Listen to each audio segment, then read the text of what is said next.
Es tagad braucu pa to miglu Jelgavas virzienā, un tad es ievēroju tādu interesantu lietu. Skaties, pretī nāk mašīnas, ar cik mašīnām būs ieslēgti miglas lukturi. Nu, šitai čupā nebija nevienam. Šitiem, davai kaut vienam. Nav miglas lukturi. Reku busiņam ir, reku te vienam otram ir. Jo, tā migla ten ir tāda interesanta. Brīžiem viņa ir tāda biezāka, brīžiem viņa tāda plānāka, brīžiem ritīgi bieza.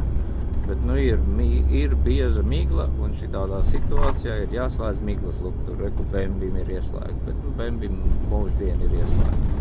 Un tikai vienai mašīnai, vienam vieglajam es redzēju, skaties, smagajam ir ieslēgta. Nē, vai nav? Laikam nav. Tikai vienai vieglajai mašīnai bija ieslēgta aizmugurējie miglas lukturi. Paskaties,